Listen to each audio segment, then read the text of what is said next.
Eu passei 23 anos ouvindo histórias de estrada. Todo caminhoneiro tem as suas. Você passa tempo suficiente num posto de beira de rodovia, numa fila de balança, num refeitório de transportador às 5 da manhã, e as histórias aparecem, às vezes pedidas, às vezes não, às vezes contadas em voz alta com aquela satisfação de quem sabe que tem uma boa e quer que os outros saibam também. Histórias de acidente, de carga perdida, de policial corrupto, de mulher que esperou anos por um homem que não voltou. Essas histórias todo mundo conta. Essas histórias têm nome, têm endereço, têm começo e fim e uma lição que cabe numa frase. Mas tem outro tipo de história. O tipo que os caminhoneiros guardam. Que não aparece na mesa do refeitório nem na fila da balança. Que aparece só quando são 2, no máximo 3, quando o resto foi embora, quando o café esfriou e ninguém levantou ainda para pedir outro, quando o silêncio ficou pesado o suficiente para alguma coisa sair. Eu ouvi 3 dessas histórias ao longo de 23 anos. 3 histórias que os homens que me contaram pediram, cada um à sua forma, que eu não repetisse com nome. Vou respeitar isso. Mas vou contar as histórias. Porque chega um ponto em que guardar pesa mais do que contar. E esse ponto chegou. O primeiro relato me foi contado por um homem que eu vou chamar de Antônio. Não é o nome real dele. É um nome que ele mesmo escolheu quando me autorizou a contar. Aquele tipo de detalhe que parece pequeno, mas que diz muito sobre o quanto uma pessoa precisa de distância entre ela e o que viveu para conseguir falar sobre isso. Antônio tinha 58 anos quando me contou. Tinha começado a dirigir caminhão aos 21, filho de família sem muita opção e com a carteira de habilitação como o caminho mais rápido para um salário que dava para sustentar. 37 anos de estrada quando a gente conversou, 37 anos de BR, de noite virada, de café ruim e paisagem boa e aquela solidão específica de quem escolheu uma profissão que te mantém em movimento e nunca te deixa completamente parado em nenhum lugar por tempo suficiente para criar raiz. Ele me contou num posto no interior do Paraná, numa quinta-feira de agosto, por volta de 2 da manhã, depois de uma viagem de Curitiba a Cascavel que tinha atrasado por causa de obra na pista. Estava no café número 4 ou 5 da noite, aquele café que já não faz efeito, mas que você toma por hábito porque a mão precisa de alguma coisa para segurar. Eu estava na mesa do lado, também atrasado, também num café sem conta, e a gente tinha começado a conversa pelo caminho mais universal que existe entre caminhoneiros, reclamar da obra que fechou a pista. De reclamação em reclamação, chegamos num lugar que às 2 da manhã, num posto vazio às vezes, se chega quando os dois lados estão dispostos. Ele disse, "Você acredita que tem coisas na estrada que não têm explicação?" Eu disse que sim, porque era verdade. Porque 23 anos de noite na pista te ensinam que o mundo tem mais camadas do que a luz do dia mostra. Ele acenou com a cabeça, olhou pro café e começou. Disse que o que ia me contar tinha acontecido 16 anos antes, numa rodovia do Mato Grosso do Sul que ele não quis nomear. Era uma rota nova para ele na época, uma empresa diferente, uma carga diferente, um trajeto que ele tinha feito menos de 10 vezes e que ainda não tinha familiaridade de estrada conhecida. Saiu de Campo Grande às 22 horas com carga de soja, destino 3 Lagoas, uns 250 quilômetros pela frente numa rodovia que de dia era simples e de madrugada. Ele ia descobrir, era outra coisa completamente. O problema começou por volta de 00:30, quando o caminhão começou a perder velocidade sem motivo aparente. Não foi brusco, foi aquela perda gradual que você sente primeiro pelo som do motor antes de ver no velocímetro. Aquela mudança de tom que diz que alguma coisa não está funcionando como deveria. Ele reduziu marcha, verificou o que podia verificar de dentro da cabine, e concluiu que o problema não era mecânico. O motor respondia, a pressão estava normal, o caminhão simplesmente não queria andar mais rápido do que 60 km por hora naquele trecho específico, como se a estrada tivesse colocado um limite invisível que o motor respeitava sem que ele tivesse pedido. Ele aceitou os 60 e continuou. Uns 3 quilômetros depois o rádio cortou. Não foi estática, foi silêncio súbito, aquele corte limpo de quando a fonte de áudio some de uma vez. Ele mexeu no aparelho, trocou de frequência, tentou FM. Nada. Silêncio completo no aparelho que havia 30 segundos estava funcionando normalmente. E foi nesse silêncio, com o caminhão andando a 60 numa rodovia completamente deserta no Mato Grosso do Sul depois da meia-noite, que ele viu as luzes na estrada à frente. Não eram faróis de carro. Eram pontos de luz alaranjada, baixos, próximos ao asfalto, agrupados numa quantidade que ele não soube precisar. Mais de 2, menos de 10, dispostos de um jeito que não era de sinalização de obra nem de nenhum equipamento rodoviário que ele reconhecia em 37 anos de estrada. Parados no meio da pista. Esperando. Antônio freou. Parou o caminhão a uns 50 metros das luzes. Ficou com o motor ligado, pisca-alerta piscando, olhando para aqueles pontos alaranjados que não se moviam, que não faziam nenhum sinal, que estavam simplesmente lá com aquela imobilidade de coisa que não precisa se justificar. Ficou parado por uns 5 minutos. As luzes não mudaram. Não se aproximaram, não foram embora, não fizeram absolutamente nada além de existir no meio da pista na frente dele. Depois de 5 minutos ele tomou a única decisão que fazia sentido tomar. Deu ré, voltou uns 200 metros na rodovia, entrou num acostamento largo, e ficou parado com o motor ligado até o sol nascer. Quando o dia clareou, foi até o ponto onde as luzes tinham estado. Asfalto limpo. Nenhuma marca, nenhum objeto, nenhum sinal de que qualquer coisa tinha estado ali. Ele chegou em Três Lagoas com 4 horas de atraso que não soube explicar pro encarregado de uma forma que fizesse sentido. E nunca mais fez aquela rota de madrugada. Esse foi o primeiro relato. O segundo me chegou de forma diferente. Não foi numa conversa de madrugada num posto. Foi numa mensagem de áudio que recebi de um colega de estrada que eu vou chamar de Marcos, que ouviu de mim que eu estava coletando esse tipo de história e resolveu mandar a dele sem que eu pedisse, como alguém que estava esperando uma desculpa para soltar o peso. Marcos tinha 42 anos quando me mandou o áudio. 12 anos dirigindo caminhão. Rota fixa entre São Paulo e Goiânia pela BR-153, aquela rodovia que os caminhoneiros chamam de Belém-Brasília e que corta o interior do Brasil de uma forma que só quem dirigiu nela de madrugada entende. Não é só distância, é um tipo de solidão que a rodovia produz pelo tamanho do país que ela atravessa. Aquela sensação de que você está no meio de algo grande demais para ter bordas. O relato dele tinha acontecido 2 anos antes, numa noite de março, num trecho da BR-153 no interior de Goiás que ele descreveu como um dos trechos mais vazios que existem naquela rodovia, sem posto, sem cidade, sem nenhuma referência de civilização por quilômetros em qualquer direção. Saiu de São Paulo às 20 horas, entrou em Goiás por volta de meia-noite, e estava no trecho vazio por volta de 1h30 quando viu o carro parado no acostamento. Não havia nada de errado com a cena em si. Carro parado no acostamento de madrugada é coisa comum em qualquer rodovia. Pneu furado, superaquecimento, motorista que precisou descansar. Era um carro comum, sedã prata, parado com o pisca-alerta ligado. Nada que justificasse preocupação. Mas Marcos parou. Não porque o carro parecia precisar de ajuda. Parou porque havia uma criança do lado de fora do carro.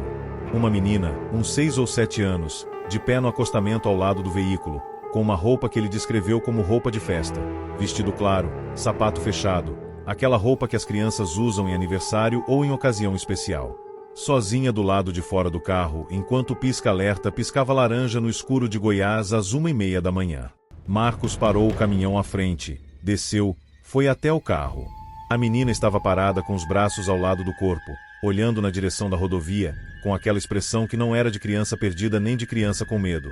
Era uma expressão que ele descreveu como vazia, aquela ausência de expressão que é mais perturbadora do que qualquer expressão específica porque sugere que alguma coisa que deveria estar presente não está. Ele disse oi para ela. Ela não respondeu. Perguntou onde estavam os pais. Ela apontou pro carro. Ele foi até a janela do motorista e olhou para dentro. Vazio. Banco traseiro vazio. Porta-malas fechado.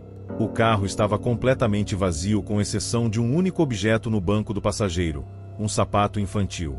Um único sapato de criança, igual ao que a menina estava usando no pé esquerdo.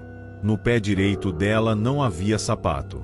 E o sapato no banco do passageiro era do pé direito. Marcos olhou para o sapato, olhou para a menina, olhou para o sapato de novo. E então a menina disse, com a voz mais normal do mundo, como alguém comentando o tempo: "Você não deveria ter parado aqui." Ele levantou a cabeça para olhar para ela. Ela estava olhando direto para ele com aquela expressão que não era expressão, aqueles olhos que não tinham a profundidade que olhos de criança têm. E então ela sorriu. E Marcos me disse, no áudio, com a voz de quem está descrevendo um evento físico e não uma impressão, que o sorriso estava errado. Não errado de forma que ele conseguia articular.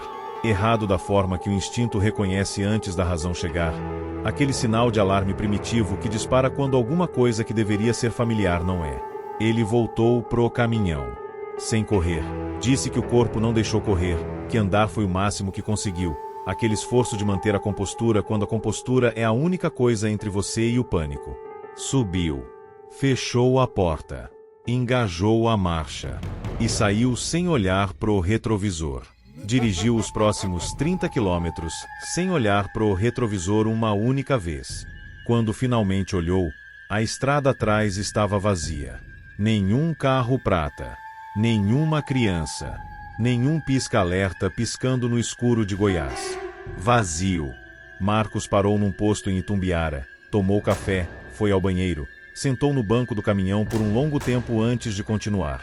Chegou em Goiânia com 2 horas de atraso que explicou como congestionamento, que não era verdade, mas que era a única explicação disponível que não ia fazer ninguém pedir internação psiquiátrica. Ele terminou o áudio dizendo uma coisa que eu pensei muito depois. Disse: o que me perturbou não foi o que eu vi.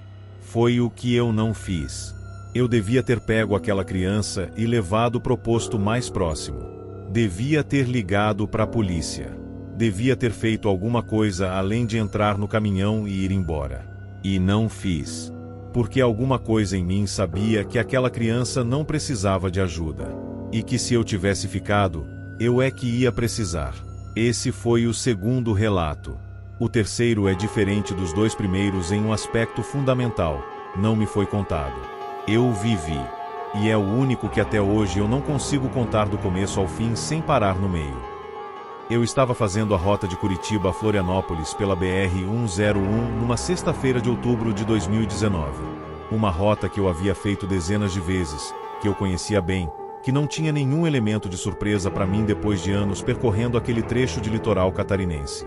Saí de Curitiba às 23 horas com carga de eletrônicos, destino um centro de distribuição em São José, uns 140 quilômetros pela frente depois de descer a serra. A descida da serra pela BR-101 naquele horário sempre exigia atenção total. As curvas fechadas, a neblina que aparecia sem aviso, o asfalto que ficava escorregadio quando a umidade do litoral subia pela encosta. Eu estava concentrado, sem rádio, sem distração, só o caminhão e a serra e os freios que eu testei 3 vezes antes de iniciar a descida como faço sempre. Foram os freios que me salvaram. Não porque falharam, porque não falharam. Na terceira curva da descida, a mais fechada, aquela que os motoristas que conhecem a serra chamam de curva do susto porque o ângulo é mais fechado do que parece de longe, havia algo no meio da pista. Eu reduzi antes mesmo de processar o que era. O freio foi antes do olho terminar de ver, aquele reflexo de anos de descida de serra que age antes do pensamento consciente chegar. O caminhão parou a uns 15 metros. E eu fiquei olhando pro que estava no meio da pista da curva do susto às 0 horas de uma sexta-feira de outubro na BR-101.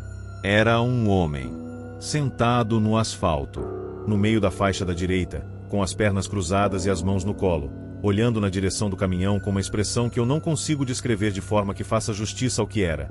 Não era desespero, não era pedido de ajuda, não era nenhuma das coisas que você esperaria ver no rosto de alguém sentado no meio de uma curva fechada de descida de serra de madrugada. Era tranquilidade. Uma tranquilidade que não cabia naquele lugar, naquele horário, naquela situação de uma forma que era mais perturbadora do que qualquer expressão de angústia teria sido. Eu desci do caminhão. Tinha que descer. Tinha que mover aquele homem da pista antes que outro veículo viesse pela descida e não tivesse os reflexos que eu tinha ou a sorte que eu tive. Fui até ele. Cheguei a uns 2 metros. E ele me olhou. Olhou com aquela tranquilidade, com aquela ausência de urgência, com aqueles olhos que pareciam estar vendo alguma coisa além de mim ou através de mim e não exatamente eu. Eu disse: preciso que você saia da pista. Agora. Tem caminhão descendo essa serra. Você vai ser atropelado. Ele não disse nada. Me olhou por uns 3 segundos que pareceram muito mais longos do que foram. E então fez uma coisa que eu não esperava. Sorriu. Não o sorriso errado que o Marcos descreveu na criança, era sorriso humano, normal, daquele tipo que alguém faz quando reconhece alguém que está preocupado com ele e quer dizer que não precisa se preocupar. Depois de sorrir, ele se levantou. Se levantou com aquela agilidade de corpo jovem. Eu calculei 30, 35 anos, bem constituído, sem nenhum sinal visível de ferimento ou de estado alterado. Se levantou e foi para a beira da pista, pro acostamento, sem dizer uma palavra, sem me olhar de volta, como alguém que foi interrompido no meio de alguma coisa e está indo fazer essa coisa em outro lugar. Eu fiquei olhando para ele por um momento. Depois voltei pro caminhão. Continuei a descida. Quando cheguei na base da serra, havia um posto. Parei. Saí do caminhão e entrei com aquela sensação de que precisava de presença humana antes de conseguir continuar. Havia 2 funcionários do posto e um outro caminhoneiro. Tomei café. Fiquei uns 20 minutos parado sem conseguir sair. Foi durante esses 20 minutos que o caminhoneiro que estava no posto, um homem mais velho que eu, uns 60 anos, que tinha descido a serra alguns minutos antes de mim, disse, sem que eu tivesse contado nada, sem que eu tivesse dado nenhuma abertura: "Você viu alguma coisa na curva lá em cima?" Eu olhei para ele. Disse: "Vi um homem sentado no meio da pista." Ele fechou os olhos por um segundo. Quando abriu, disse: "Eu também vi. Há 3 anos. No mesmo lugar. Mesma posição. Sentado no asfalto, olhando para frente com aquela cara de quem está em paz num lugar onde ninguém deveria estar em paz." Eu disse: "Você desceu e foi ver?" Ele disse: "Desci. Cheguei a uns 5 metros. E quando cheguei a uns 5 metros ele some. Não foi embora, não correu, não saiu andando. Simplesmente não estava mais lá. E o que ficou no asfalto onde ele estava sentado era uma mancha. Escura, úmida, do tamanho e do formato aproximado de um corpo humano sentado. Como se alguma coisa tivesse estado ali por tempo suficiente para deixar marca e tivesse ido embora quando alguém chegou perto demais." Eu saí do posto sem terminar o café. Continuei para Florianópolis. Cheguei, fiz a entrega, voltei. E nunca mais desci a serra de noite sem parar naquele posto antes de iniciar a descida para verificar se há outros caminhoneiros descendo junto, porque descobri naquela noite que há trechos de estrada que ficam diferentes de madrugada de um jeito que não tem explicação suficiente, e que a melhor proteção que existe contra o que não tem explicação é não estar sozinho quando você passa por ele. Eu contei esses 3 relatos algumas vezes depois daquela noite no posto do Paraná, onde o Antônio me contou o primeiro. Contei para minha mulher, que ouviu em silêncio e depois disse que não queria mais que eu fizesse rotas noturnas. Contei para 2 colegas de estrada que ouviram com aquela atenção específica de quem reconhece algo que já sentiu mas nunca nomeou. E contei uma vez para um homem mais velho que eu encontrei num posto de Minas Gerais que depois de ouvir os 3 ficou em silêncio por um tempo longo e então disse uma coisa que eu carrego até hoje. Disse: "Você sabe o que esses 3 relatos têm em comum?" Eu disse que não. Ele disse: "Em todos os 3, o motorista parou. O Antônio parou diante das luzes. O Marcos parou pelo carro com a criança. Você parou pelo homem na pista.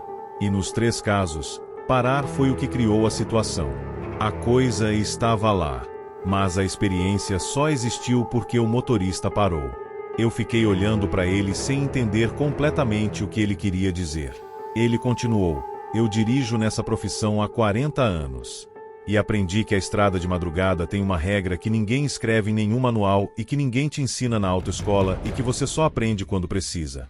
Que de madrugada, em certos trechos, em certas condições, a estrada mostra coisas. Não para todo mundo. Não em toda a noite. Mas mostra. E a questão não é o que ela mostra. A questão é o que você faz quando ela mostra. Os que param para entender ficam com a história. Os que continuam chegam no destino. Nenhuma das 2 opções é errada. Mas só uma delas te deixa dormir direito depois." Eu pensei muito nessa conversa. Pensei no Antônio que ficou parado até o sol nascer em vez de passar pelas luzes. No Marcos que entrou no caminhão quando o instinto mandou ir embora. Em mim mesmo parando o caminhão na curva do susto e descendo para ver de perto o que não precisava ser visto de perto. Todos paramos. E todos temos histórias que não contamos em voz alta com facilidade, que ficam naquela segunda gaveta que eu mencionei no começo, que aparecem só no silêncio certo, no horário certo, com a pessoa certa do outro lado. Eu sou contador. Agora. Não de histórias. De caminhoneiros aposentados que encontro nos postos onde paro, que às vezes, quando o café esfria e o silêncio fica do jeito certo, abrem a segunda gaveta. E toda vez que abrem eu ouço. Porque 23 anos de estrada me ensinaram que essas histórias não são contadas para assustar. São contadas para que alguém saiba. para que quando você estiver numa estrada de madrugada e a estrada mostrar alguma coisa que não deveria estar lá, você se lembre de que outros passaram por isso antes de você e chegaram no destino. A questão é só como você chega. Se você chegou até aqui e reconheceu alguma coisa nessas histórias, se você também tem uma segunda gaveta, se você também passou por algum trecho de rodovia de madrugada que ficou com você de um jeito que não tem explicação fácil, então você sabe do que eu estou falando. E você sabe que não precisa de mais explicação. A estrada de madrugada é o que é. Você dirige nela tempo suficiente e ela te mostra o que tem. O que você faz com o que ela mostra é com você. Eu escolhi contar. Outros escolhem guardar. Nenhuma das duas escolhas muda o que aconteceu. Mas uma delas deixa o peso um pouco mais dividido. E dividir o peso é o máximo que a gente pode fazer com certas coisas que a noite coloca na frente da gente sem pedir licença e sem oferecer explicação. Esses foram os 3 relatos que eu guardei por mais tempo. Se essa história te tocou de um jeito que você não consegue explicar direito, aperta o like agora. Isso ajuda demais esse canal a continuar existindo e a trazer mais histórias como essa toda semana. E se você ainda não está inscrito, se inscreve e ativa o sino. Toda semana tem um relato novo aqui. Histórias que aconteceram de verdade. Histórias que quem viveu demorou anos para conseguir contar em voz alta. Da próxima vez que você estiver numa estrada de madrugada, você vai lembrar dessas palavras. Boa viagem!